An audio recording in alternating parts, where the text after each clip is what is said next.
Saúdo a todos com a paz do Senhor, falando EBD de volta, desta feita com as lições Conectar Mais Jovens da editora Betel. Também hoje nós estaremos tratando da lição de número 12, o tema Zacarias, Jeová se lembra. Este é o tema da lição, que nós sabemos que está em concordância com o tema do trimestre Profetas Menores. Então nós estaremos falando aí de Zacarias, é a penúltima aula, lição de número 12, a penúltima aula do trimestre, e o seu nome quer dizer Yahvé, o Senhor se lembra. Bem? Ou aqui como está escrito, Jeová se lembra. O texto de referência está em Zacarias 14, versículo 9, e o versículo do dia em Zacarias capítulo 9, e o versículo de número 9. Eis que teu rei virá, alegra-te muito, ó filha de Sião, exulta, ó filha de Jerusalém, eis que o teu rei virá a ti, justo e salvador, pobre e montado sobre um jumento, sobre um asninho, filho de jumenta.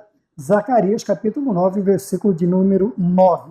A verdade prática nos diz: Zacarias foi um homem elevado por Deus, ou levantado por Deus para profetizar a restauração do povo de Israel pós-exílio, quer dizer, depois dos 70 anos de exílio, quando eles foram transportados, né? Israel, o reino do norte, foi levado cativo pelos assírios, e depois a Babilônia se fortalece, se torna um poderoso reino e domina também a Síria, e agora Judá é levado cativo, ou o Reino do Sul é levado cativo pela Babilônia.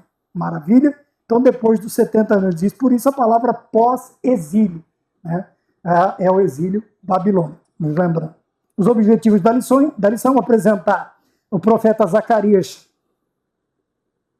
da restauração, falar sobre a linhagem sacerdotal do profeta e destacar a importância das profecias sobre o Messias. O momento de oração nos pede que oramos para que possamos ser instrumentos de Deus para encorajar a não perder a esperança, pois o Senhor é soberano.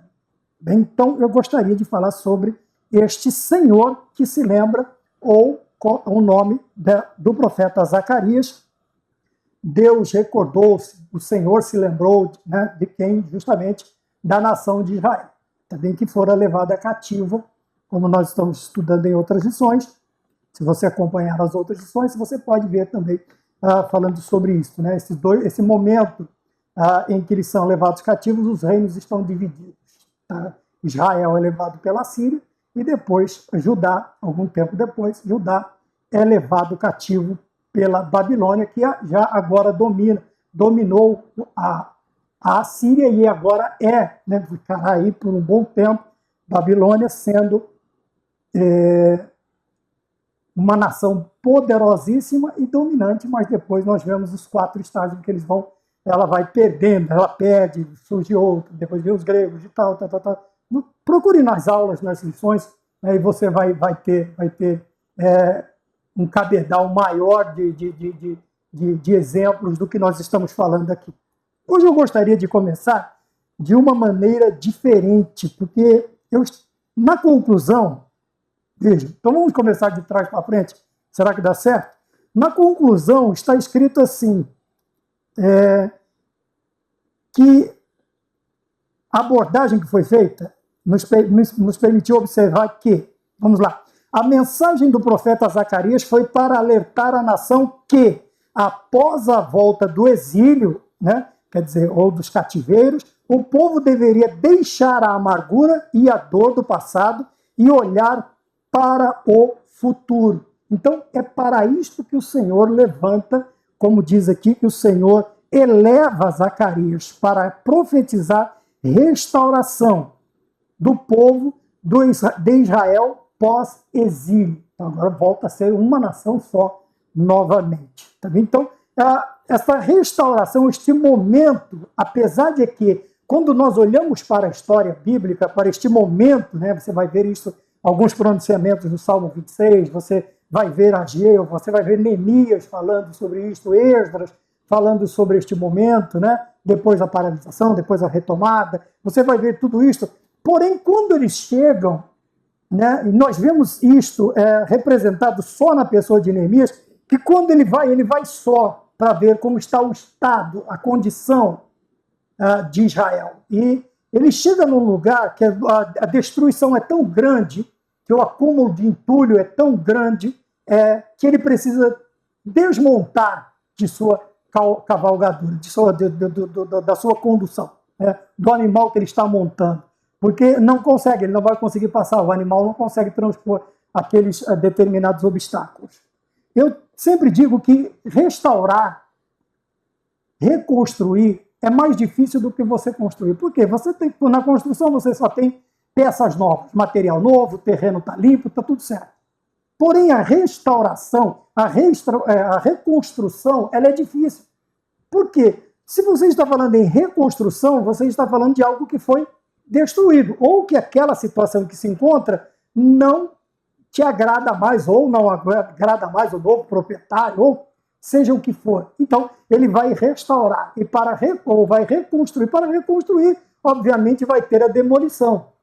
E é aí que se encontra a dificuldade. Por quê? Na reconstrução que você vai ter que fazer daquilo que foi demolido, você tem entulho, você tem muita poeira, você tem tudo de ruim, até você deixar o terreno em que você vai fazer a reconstrução, a área que você vai fazer a reconstrução, em condições de receber esta reconstrução, ou esta nova construção. Então, aí está o trabalho. E quando estes judeus, agora depois do exílio, depois do desterramento, que eles foram levados embora, depois de N adjetivos, nome que você pode dar à situação, eles chegam e encontram uma situação, eles sabiam que não estava bom, porque são 70 anos estando no lugar, talvez só a casta mais pobre, mais necessitada, tá bem? Outro profeta diz, você vai se transformar em morada de lobos, e vem os inimigos, né, como nós já citamos na lição passada, todas as oposições, e você ainda chega no lugar e a situação é 10 vezes pior do que você imaginava. Quer dizer, no momento desse, aquele choque de realidade, porque é uma coisa que você está pensando, você acha que está. E às vezes pode ser o contrário, às vezes nós estamos pensando que a coisa está ruim, muito ruim, e ela não está tão feia. Mas a situação aqui era esta. Quando eles chegam de volta, a situação era muito pior do que eles imaginavam.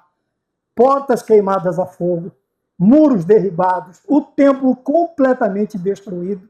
Só havia desolação, só havia... E neste momento, do que se precisa? De um profeta que diga, que pregue, que vaticine, que profetize. Veja, Deus se lembrou de nós, Deus se lembra de nós. A tal ponto de que esta motivação, este ânimo, não é uma motivação profissional, não é um coaching de motivacional, não, é um profeta, um homem de Deus dizendo, ei, Deus está no controle. Está vendo a situação? Tá, mas olha, como eu li, por que eu comecei de trás para frente? Veja, o povo deveria deixar a amargura e a dor do passado e olhar para o futuro. Que futuro é este? Um futuro em que eles olhariam, ou pensariam, ou imaginariam, ou formariam um desenho na sua mente de que tudo aquilo que estava derribado seria novamente reconstruído. Seria novamente reconstruído. Quando nós olhamos, eu até separei aqui, Neemias no capítulo 8, versículo de número 10, o que ele diz? Ele diz que não era para chorar, mas era o tempo de se alegrar. Ele diz, olha, comei das gorduras e bebei das doçuras e enviai porções aos que nada têm. Por quê? Porque não era tempo de choro, era tempo de festejar. Apesar da circunstância ser totalmente inversa, adversa, mas o espírito do povo tinha que ser animado para ver até aquela citação que nós sabemos que o profeta diz, Ageu diz o quê? A glória desta casa, desta segunda casa, será maior do que a primeira. Então não poderia ser uma mensagem qualquer, não poderia ser uma mensagem humana, nunca pôde ser. Mas neste caso, deveria ser algo que fizesse o povo se motivar. Até o Salmo 126, se eu não me engano, o versículo de número 3, o que ele diz? Grandes coisas fez o Senhor por nós. Veja, alguém se levanta lá no meio e diz: ei, gente, olha aqui, presta atenção, grandes coisas fez o Senhor por nós, e por isso estamos alegres. Tá? Esses monturos, essas portas queimadas, esse monte de pedra, onde nem um cavalo passa, a gente só consegue passar a pé. Tá vendo tudo isso aí? Vai ser reerguido, vai ser refeito, porque o Senhor, veja, alegra-te muito, ó filha de Sião, exulta, ó filha de Jerusalém, eis que o teu rei virá a ti, justo e salvador, pobre montado num asninho, mas justo e salvador. Por que lembrar da justiça de Deus? Porque quando nós nos lembramos da justiça de Deus, nós nos lembramos que Deus não falha, ele vela pela sua palavra para fazê-la cumprir, como disse o outro profeta. Quando nós pensamos assim, isto faz o quê? Isto faz com que a esperança renasça. Com que a esperança, apesar da situação estar desesperadora, a esperança está ali 100%. Que nem quando a gente olha para a bateria de um aparelho nosso aí, sei lá, um tablet, um celular, está 100%. Por quê? Porque, veja, o homem ali levantado, ele está lá para profetizar a restauração do povo de Israel pós-exílio. Para restaurar, para profetizar a restauração. Veja, a reconstrução, voltar para casa. Não pense na sua casa caída, pense no momento que você saiu, como ela estava. E agora você pode reconstruí-la e fazer até, talvez, do jeito que você quer, melhorar até a construção, a reconstrução. Tanto é que o templo é dito dele, a glória desta casa que vocês estão preocupados, porque a qualidade do material, talvez o tamanho não podia, eu acho que não podia mudar o tamanho, porque é uma ordem de Deus, né? Uma determinação lá para Moisés e depois para Salomão, que ele tem as suas medidas específicas ou especificadas por Deus. Mas o material era um pouco inferior à grandiosidade de Salomão. Nós estamos sem nada. Nós trouxemos o que eles nos deram lá. Trouxemos, sim, obviamente. Lembra na edição passada? Além de não ser tanto, teve alguns que nos 15 anos que foi parada a reconstrução, o fulano pegou e levou para reconstruir a casa dele. Uniu o útil ao agradável, né? Eu preciso da casa, tem material parado aqui no quintal da igreja, eu vou levar embora. Depois os irmãos fazem outra campanha. Muito conveniente. Muito conveniente. Mas veja, era um momento de alegria, apesar da situação. Come das gorduras, bebe das doçuras, envie porções aos que não têm nada para comer. Por quê? Porque era o dia que o Senhor tinha preparado para eles voltarem a estar na sua presença. Então, muitas vezes, quando nós prestamos atenção na lição de hoje, nesta análise, nós vamos ver que como eu disse, Neemias, né? Veja, esse momento, muitas vezes, que nós estamos vivendo, ou que nós estamos vendo aqui, e que também é uma lição para os nossos dias, nós vamos ver que essa lição é para nós também, nós temos que viver um momento de esperança. Porém, essa esperança talvez ela esteja mais latente no meu coração. Então, o que eu vou fazer? Eu vou transmitir esta esperança, esta segurança. Veja, e disse-lhe mais: ide, comei carnes gordas, tomai bebidas doces, enviai porções aos que não têm nada preparado para si, porque este dia é consagrado ao nosso Senhor. Portanto, não vos estressais, porque a alegria do Senhor é a vossa força. Outro ponto fundamental, a alegria do Senhor é a que nos fortalece. É a que nos fortalece. E quando nós deixamos, vamos dizer assim, Deus alegre, feliz, contente, e esta alegria vai nos fortalecer. Quando nós esperamos, confiamos, veja, quando nós esperamos e confiamos na mensagem, na palavra, nas promessas do Senhor, seja através das suas palavras, seja uma profecia que o Senhor nos entregou, uma promessa de Deus para nós. E às vezes nós vamos nos deparar com situações como nós estamos vendo aqui. Então veja, encorajar a não perder a esperança é a nossa tarefa. É a nossa tarefa. Porque ele diz aqui a alegria do Senhor. Mas você tem a bebida doce? Beba. Você tem a comida, a carne gorda? Os nutricionistas vão ficar bravos. Mas está aqui, comei das gorduras e tomai bebidas doces, ou bebei das doçuras, já outras versões, e enviai porções às que nem tem nada preparado para si. Neste momento, talvez hoje, aqui no dia, era o alimento físico. Mas hoje nós temos a doçura, nós temos a gordura da esperança, a doçura da esperança, da confiança, e nós temos que distribuir, não desanimar, mas animar aqueles que estão tristes, aqueles que estão cabisbaixos, aqueles que olham a situação e ficam desesperados. Qual é a nossa tarefa? Como foi dito a Jó no capítulo 4 do livro que leva o nome dele. Disse, olha, as suas palavras elas sustentam os braços fracos, os joelhos, os artelhos cambaleantes. Então, aquele momento em que as palavras, quando Jó animava as pessoas, motivava as pessoas, esse é o momento, mas não uma motivação falsa, sabe? Não aquela coisa que a pessoa fala, precisa ser produzido, sei lá, em escola, foi produzido num programa de televisão. Não, uma esperança verdadeira, latente, aquilo que faz você enfrentar, você ir de encontro às suas adversidades e saber que o Senhor vai vencê-las por você. Não somos nós quem vencemos. Não somos nós quem restauramos, é Deus quem faz. Então nós precisamos encorajar a não perder a esperança, pois o Senhor é soberano. Quer dizer, todas as coisas estão debaixo da sua poderosa mão, das suas poderosas mãos. Quer dizer, nada foge ao controle de Deus. Apesar de muitas vezes a situação ser desesperadora. Mas tinha um hino que diz, não se desespere, espere um pouco mais. Tá bem? Então, mas talvez a nossa bênção para 5 minutos para chegar, 10. Mas que seja um dia, ou 2, ou 10. Mas nós precisamos ter a esperança. Porque, veja, na introdução da lição está escrito assim, o enredo do livro, Zacarias, que nós estamos estudando, apresenta grande enfoque na reconstrução do templo. Por quê? E o interessante é que esta motivação da confiança de Zacarias no Senhor, no Altíssimo, ela gerou esta conexão bem forte entre a sua mensagem, o seu livro, e o povo judeu, e até hoje. Né? Tanto é que Moisés, nas minhas veias corre o sangue de Moisés, são citações quase que diárias. Né? Nas minhas veias corre o sangue de Abraão.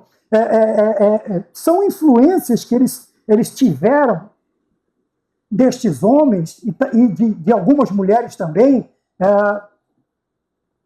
desde a criação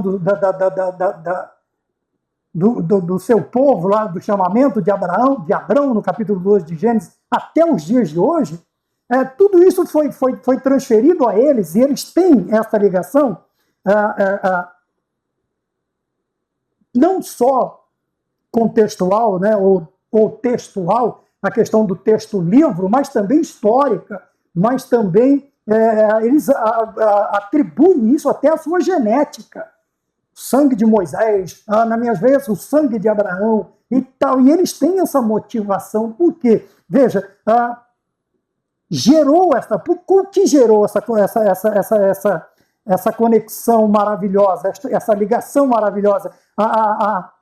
A mensagem apresentada por Zacarias e pelos todos os profetas, né, que eles estão inseridos na nossa Bíblia e estão também inseridas também nos livros dos judeus, excetuando aquela área do judaísmo que não acredita em todos, ou nos profetas, ou em algumas profecias, ou em algumas áreas. Mas veja,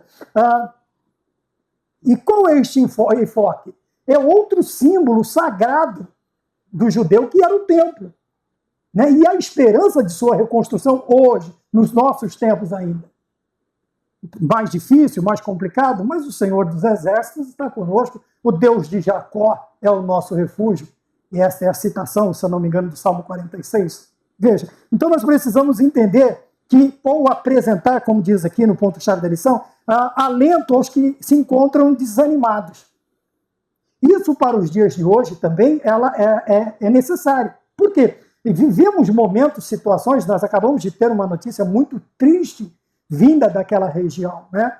Mais de quase 2.000 pessoas, quase 2.000 vidas ceifadas por causa de uma, não se sabe se uma disputa étnica ou se um confronto bélico. Cada um vai apresentar a sua versão. Veja, porém, qual é a nossa função como atalaias, como é que chama aquela função política da pessoa de um país que está no outro? Falei sobre isso esses dias e já esqueci novamente, mas eu vou lembrar. Embaixadores, lembrei. Como embaixadores de Cristo, qual é a nossa função? Apresentar alento aos que se encontram desanimados. Veja, os profetas contemporâneos, né, Ageu, Zacarias, eles tinham esta missão de animar o povo. Ei, a glória dessa segunda casa, ela será maior do que a primeira. Quer dizer, mas não eram palavras técnicas, não era um aprendizado, não era algo que queria mexer com a emoção dos judeus, mas queria mexer com a fé dos judeus. É uma área totalmente diferente. Mexer com o emocional é muito fácil. Agora, você aumentar, incentivar, motivar a fé de outrem ou de outras, é uma tarefa muito mais difícil. Tá bem? Porque, veja, vamos dizer aqui, mexer aqui com a derme é uma coisa, a epiderme é a parte de baixo. E isso vai indo, vai descendo, são camadas. Então, mexer com o emocionalismo é muito fácil. Duro é mexer, é motivar a fé. E essa é a função de Zacarias. Veja, apresentar alento aos que se encontram desanimados. E esta é a nossa função também nos dias de hoje. Você que se encontra animado, 100% a bateria está carregada, você vai ajudar outros a crerem, a voltarem a crer, a voltar a acreditar na grandiosidade da soberania de Deus. E é o que nós precisamos aprender. Veja, ele fala aqui sobre o contemporâneo do profeta Ageu, sobre eu acabei de dizer, né? A contemporaneidade, quer dizer, um mês recebeu a mensagem, 2 meses depois recebeu o outro. Às vezes, Ageu recebeu no 6º mês a palavra do Senhor, Ageu 1:1, e Zacarias no 8º mês do 2º ano do rei Dário, ou Dario, rei da Pérsia. Né? Como não tem acento, eu vou ler Dario. Se você quiser falar Dário, também não muda nada, porque a história já está escrita. Nós não conseguimos mudar a história. Zacarias 1:1. Então, veja que esses profetas, juntamente com seus líderes, né, nós temos, já citei, Neemias, Esdra, né, tiveram outros nomes que nós citamos na outra aula, que nós vamos lembrando no decorrer desta. Estes homens tinham a função não somente da restauração material, mas principalmente da restauração da fé. Restaurar a credibilidade que o povo deve ter na soberania de Deus.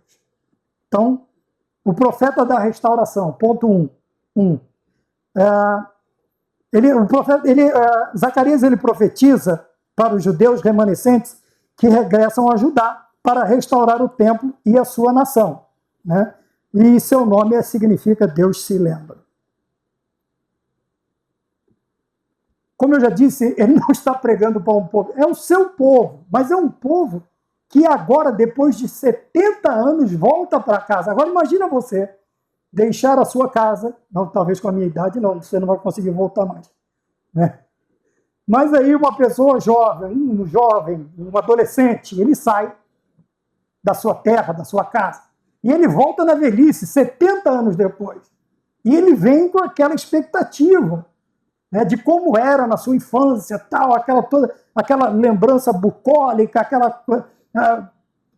aquela poesia, né, do tempo de infância, e quando ele volta está totalmente... Eu mesmo não gosto de voltar à cidade que eu fui criado. Né? Sou nascido numa cidade e criado em outra. Eu nasci em São Caetano do Sul, mas a minha vida... Cheguei em Mauá aos 4 anos de idade. E estou aqui há 26. De quando em vez, eu vou até a cidade de Mauá. Mas quando eu chego lá, não tem mais a praça central da cidade, né, perto da rodoviária. Não tem mais aquela ponte que passava sobre um riozinho, um córrego, que depois as suas águas foram manchadas, né, pelas empresas, pelas indústrias, pelo lançamento de produtos químicos. Não existe mais nada. Agora tem shopping, tem, sei lá, um monte de coisa. Mas aquela poesia da nossa infância não existe mais. E era esta a expectativa. Era esta a expectativa. Como está? Como eu já disse, a coisa não estava boa. Então, quem eram? Os remanescentes que regressaram. Aqueles que talvez, e alguns até que nem conheceram. Nem conheceram, porque eles nasceram lá. Agora imagina, uma pessoa que agora, depois de 70 anos, com seus 70 anos ou um pouquinho mais, ele vai conhecer. 50, 40, ele vai conhecer a sua terra. E quando ele chega lá e diz, meu pai contava uma coisa, chega aqui, onde está esse lugar? Não tem como. Então, o profeta, ele tem que, o homem de Deus, a mulher que serve a Deus, eles precisam animar. Nós precisamos animar aqueles que estão desanimados.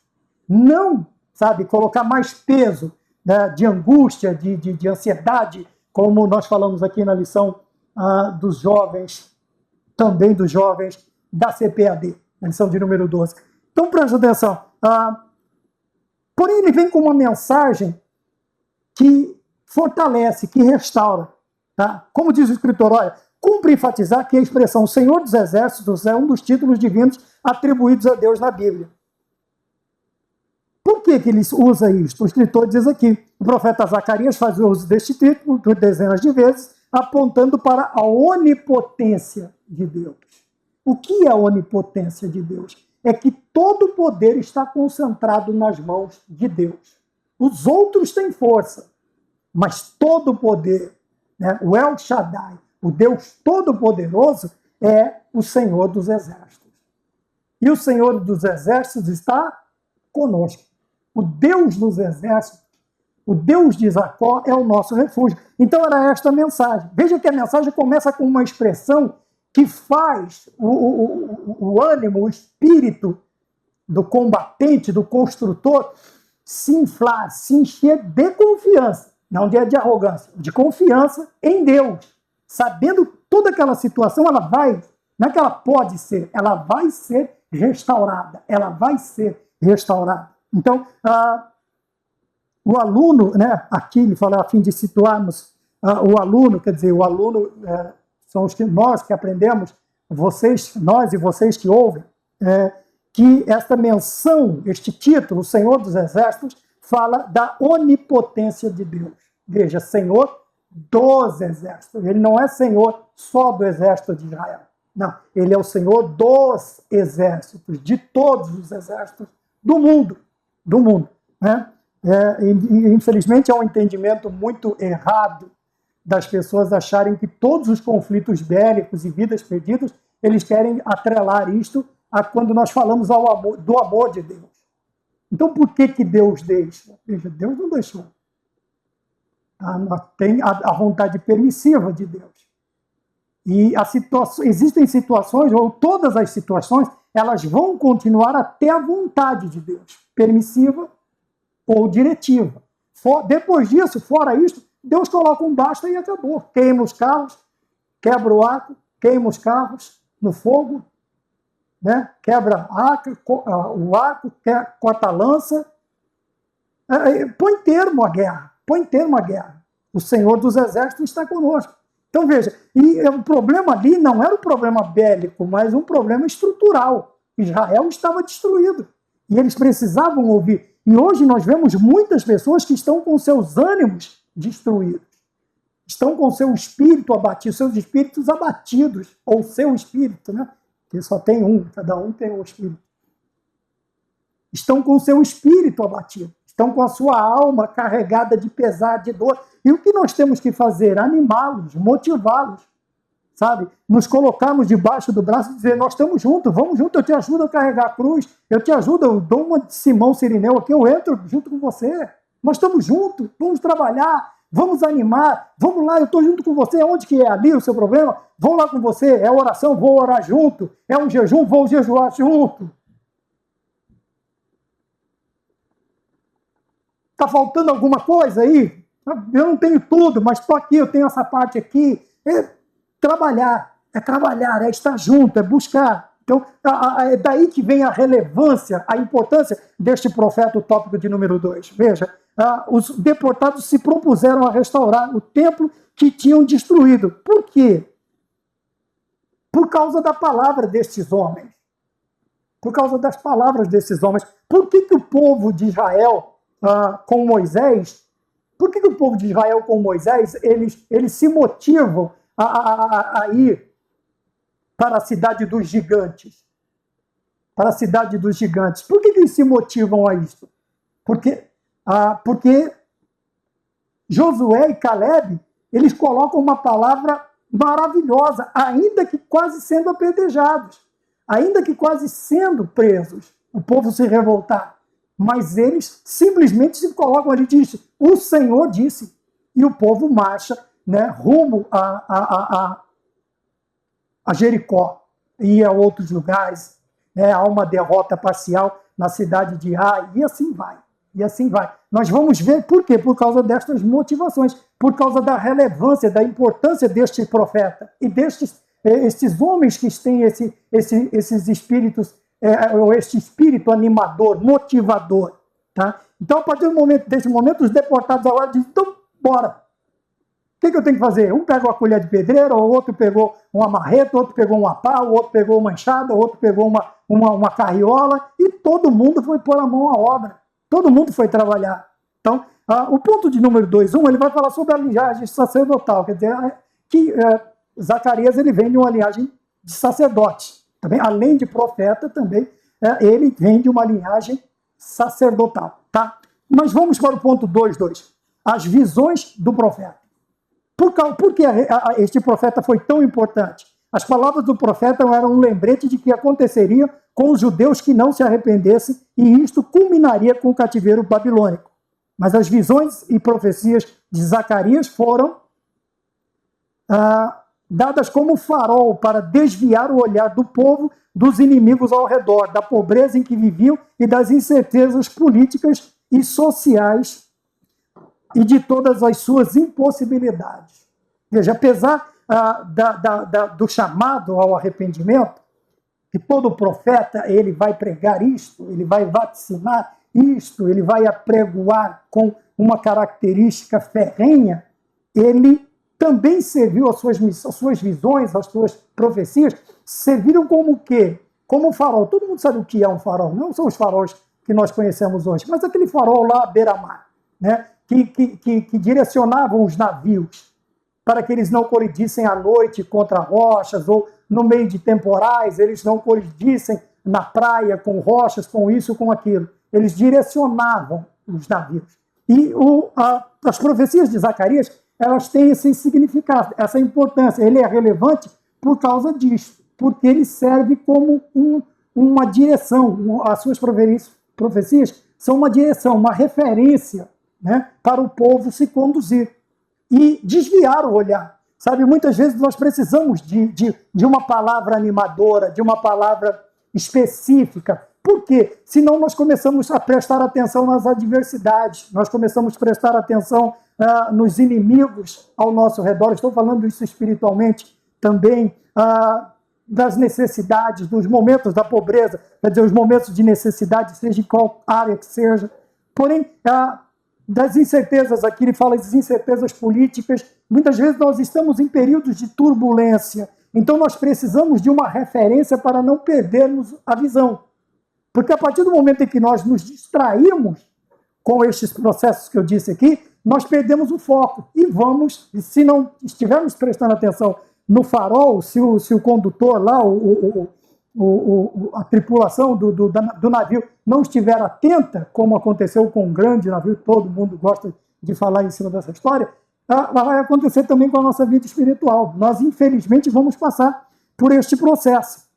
Mas o chamado principal é o arrependimento, tá bem? É aquele processo de reconhecer a culpa, confessar a culpa e deixar aquilo que está trazendo, que está fazendo a culpa.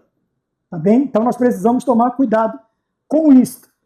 Aqui meu neto acabou de chegar. Então vejam bem, nós precisamos olhar. A relevância, a importância deste profeta é porque, com suas visões, as suas profecias, apesar de chamamento do arrependimento, veja, que culminaria com o cativeiro babilônico, nós vemos também que ele servia como farol.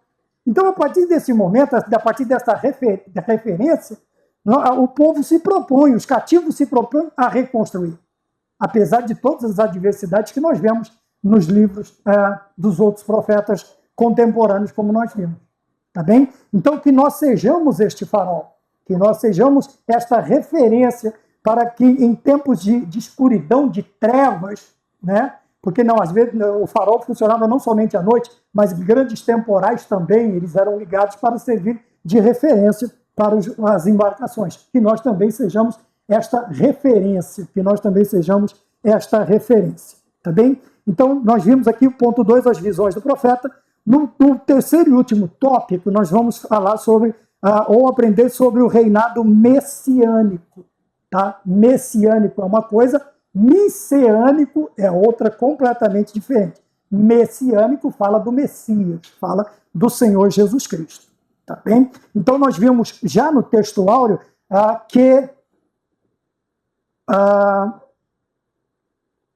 justiça, o seu rei justo, ele vai voltar.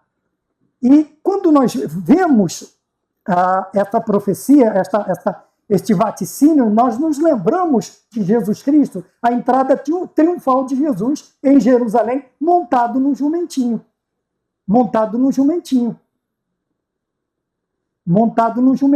Então nós precisamos ter esta visão.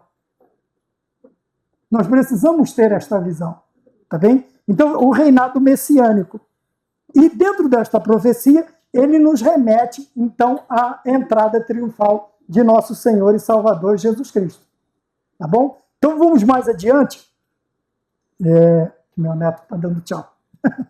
3.1, profeta escatológico. Por que escatologia? O que é escatologia? O que é? É a doutrina das últimas coisas, ou das coisas que hão de acontecer, e a maioria das profecias, ou quase 100% das profecias, ou 100% das profecias, elas estão falando de algo que vai acontecer, seja a curto prazo, médio prazo, longo prazo, né? Muitas profecias ainda não se cumpriram, e nós estamos aguardando o cumprimento destas promessas, tá bom? Principalmente as que foram feitas no Novo Testamento com o nosso Senhor e Salvador Jesus Cristo, como nós vemos aqui.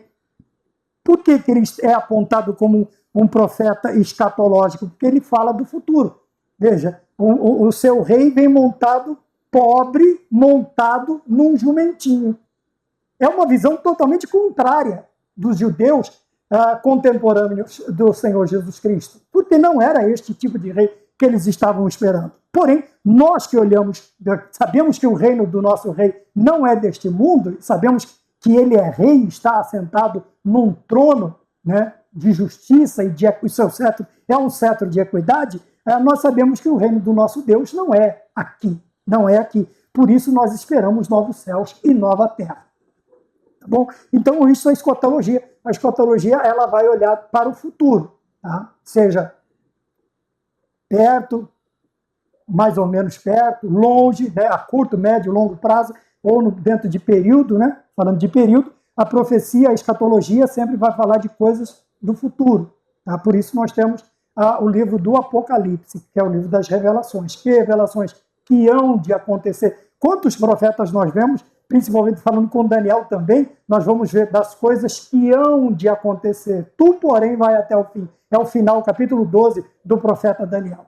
Tá bem? Então, quando nós olhamos para o ministério de Zacarias, nós vamos concluir que suas profecias, elas estão falando, como da maioria dos profetas, elas vão anunciar coisas futuras, tá? Que alguns aconteceram no período de Cristo, outras estão se cumprindo nos nossos dias, e outras vão se cumprir, como nós estamos esperando o arrebatamento da igreja e a ressurreição dos santos.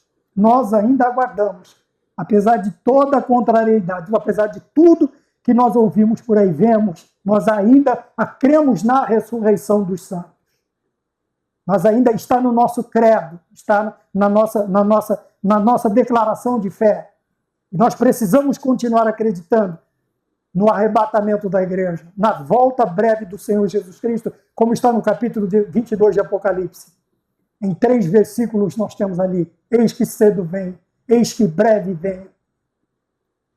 Outro diz: mais um pouquinho de tempo, Hebreus, e aquele que há de vir virá. Ninguém se esqueceu, espero que ninguém tenha se esquecido, que Jesus de breve vem. E na sua segunda vinda, ele vai arrebatar a igreja, ele vai ressuscitar os mortos que morreram na esperança. E aí a igreja estará reunida na presença de Deus, para a boda do Cordeiro, para o casamento do noivo e da noiva. Ora vem, Senhor Jesus. Então nós precisamos, eu ouvi alguém dizendo, já não se fala mais sobre a ressurreição dos mortos. Fala sim, alguns ainda falam. Tá bem? Temos muitos irmãos, quando no seu desespero, na sua angústia, Elias disse: só sobrou eu. O Senhor disse: tem mais 7.000 que não dobraram seus joelhos diante de Baal. Tá bem? Continuemos pregando as verdades, as doutrinas das Sagradas Escrituras, principalmente a breve volta do Senhor Jesus Cristo, a restauração do povo, na ressurreição da carne, na ressurreição dos mortos, no arrebatamento da igreja. E 22 de Apocalipse, cedo vem. Precisamos nos preparar para isso. O legado profético de Zacarias, ele nos ensina sobre o amor do Senhor por seu povo e seu desejo de purificá-los e redimi-los, caso se arrependam e guardam suas leis. Veja, há um condicionamento, há uma condição para não para a existência deste amor, mas, vamos dizer assim, para o recebimento, para que compartilhemos deste amor. O arrependimento e guardar a lei do Senhor. Escondi a tua palavra no meu coração para não pecar contra ti. Veja, é esconder a palavra no coração. E nós precisamos voltar a pensar nisso aqui, porque o ensinamento do profeta é sobre o amor do Senhor e o desejo de purificar, não somente o povo do tempo de Zacarias, não seus contemporâneos somente, mas a nós também, e os que hão de vir ainda.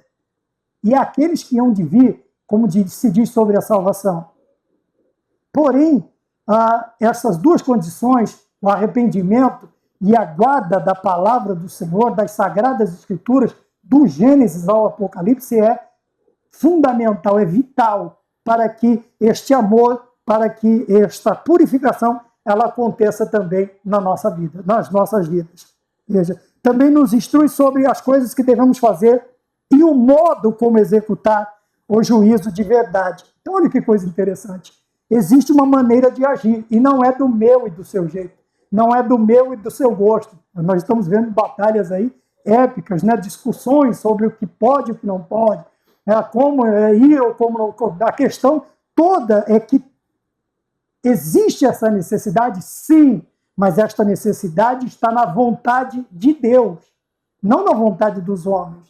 A casa é de Deus, o povo é de Deus, a palavra é de Deus, e Pedro diz que nós precisamos conduzir o rebanho do Senhor não como dominadores, não como se fôssemos donos, mas sempre obedecendo e olhando para o sumo pastor, Jesus Cristo de Nazaré.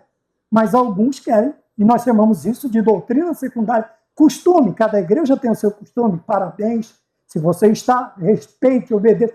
Mas eu não concordo. Vai orar, ou ore para Deus te preparar no lugar, ou ore para que, se for a vontade de Deus, essa mudança aconteça. Fora isso, doutrina secundária é costume da igreja, tá bom? Vou repetir as palavras do célebre pastor, já e também saudoso, Antônio Gilberto. Costume não produz doutrina, mas uma igreja bem doutrinada tem bons costumes. Tá bem? Então a doutrina produz bons costumes. Agora, costumes não é para ser usado como doutrina. Tá? A sua igreja faz, você faz, amém. O outro não faz, amém. Amém também. Ah, mas eu não acho certo. Cuida primeiro da tua casa, depois você vai querer cuidar da casa dos outros. Beleza? Então vamos continuar aqui tranquilo e calmo. Como executar o juízo de verdade? Como devemos fazer e o modo como executar o juízo de verdade. Tá? Existe a forma, existem as fórmulas, porém todas elas estão nas Sagradas Escrituras. Julgar esses julgamentos nós precisamos fazer segundo a reta justiça. E quem é? Onde está essa reta justiça? Está no livro sagrado, está na Bíblia Sagrada. Tá bem? E quem é o justo juiz? O nosso Senhor Jesus Cristo, nosso Deus. Temos um advogado junto ao Pai, Jesus Cristo, o justo. Então nós precisamos lembrar que as coisas que devemos fazer e o modo como devemos executar, esse juízo de verdade tem que ser como referência, ter como referência tanto o Senhor quanto sua palavra. Tá bem? E também nos convida a que sejamos verdadeiros e justos. Olha aqui, agora aqui sim, nós precisamos ser autênticos. Nós estamos falando na lição da CPAD, a lição dos jovens, lições bíblicas CPAD, nós estamos falando sobre esta palavra, né? Que na lição dos jovens está falando sobre autenticidade. Todas as 13 lições têm por princípio no início, tem o início do tema das lições, autenticidade. Então aqui fala de sermos verdadeiros. O que é ser autêntico? É não ser falso, não ter falsidade. Então ele fala de sermos autênticos e justos. Pau que dá em Chico, dá em Francisco. Não podemos ter duas medidas. Tá? Executar juízo na casa do irmão e não querer executar o mesmo ou o pior juízo na nossa casa. Isso não é ser justo. Tá bom? Isto é ser mostrando-nos que a bênção e dias melhores e que o Senhor voltará a habitar com o seu povo escolhido. Né? E é aqui que está o encerramento, que eu usei a conclusão como introdução. Então vamos usar então a introdução como conclusão. Nós precisamos entender que quando vivemos autenticamente o cristianismo autêntico e quando nós somos verdadeiros e praticamos a justiça, tá? Aquilo que nós queremos para nós, minha mãe sempre dizia, o que você não quer para você, você não faz para os outros. Minha afinada mãe, ela sempre dizia essas coisas para mim. Eu sendo o filho mais velho, eu acho que eu ouvi isso um pouco mais de vezes. Então veja, nós precisamos aprender que verdadeiros e justos, nós vamos desfrutar das bênçãos do Senhor e dos dias melhores que virão. E continuaremos a quê? Também viver na presença de Deus, porque Ele vai voltar a habitar no meio de nós. Eis que estou convosco todos os dias até a consumação do século. Porém, quando nós falamos no coletivo, nós temos que pensar também no individual. Será que eu estou sendo verdadeiro? Será que eu estou praticando justiça? Será que eu estou me arrependendo e guardando as leis do Senhor para viver estas benesses? É isto que o legado profético de Zacarias nos transmite para os dias de hoje. Que nós precisamos estar em condições de receber estas bênçãos, estas vitórias, a presença do Senhor individualmente na minha vida. Porque coletivamente, talvez todo o terreno em volta está úmido e o velo está seco. Estou lembrando aqui de Gideão, as duas provas que Gideão faz, né, numa só. Depois ele pede o velo úmido e em volta seco. Duas visões interessantes. Às vezes você está reclamando da secura do momento no coletivo, mas na realidade o coletivo está desfrutando das benesses de Deus. O único lugar que não está desfrutando é você individualmente. Agora, ainda que tudo em volta esteja seco e você estiver vivendo este legado, você aprendeu com o legado de Zacarias e está praticando, ainda que tudo em volta esteja seco, você está como aquele velo, você está molhado, você está encharcado do azeite, da glória, do derramamento do Espírito Santo, você vai estar vivendo esta esperança da restauração, esta vivência da restauração. Amém? Então, antes de nos preocuparmos com a restauração externa, vamos reconstruir o nosso altar, vamos reconstruir o nosso templo, o nosso homem interior, para recebermos, porque o Senhor se lembra, o Senhor se lembra. E eu, terminando com esta lição, acabando aqui com esta aula, dizendo assim, que ainda que as circunstâncias sejam desesperadoras, o Senhor teu Deus, o Senhor nosso Deus, Ele ainda é soberano. Tudo está debaixo do seu controle, porque o seu atributo, onipotência, ainda está latente e forte e estará pela eternidade. A onipotência, a onipresença e a onisciência de Deus e no Deus triuno, no Deus trino. Vamos confiar, vamos levantar a cabeça, vamos, como diz aqui, comer das gorduras, beber das doçuras, enviar porções para os que não têm nada preparado para si, porque este dia é consagrado ao Senhor e a alegria do Senhor é a nossa força. Deixemos o Senhor feliz, tendo uma fé viva, restaurada, uma confiança, uma esperança em todas as suas sagradas promessas e em toda a sua sagrada escritura, em toda a sua sagrada pessoa de nosso Senhor Jesus Cristo, o Deus Filho. Amém? Que Deus nos abençoe, fiquemos todos com a paz do Senhor e até a próxima aula, se o Senhor assim nos permitir. Amém?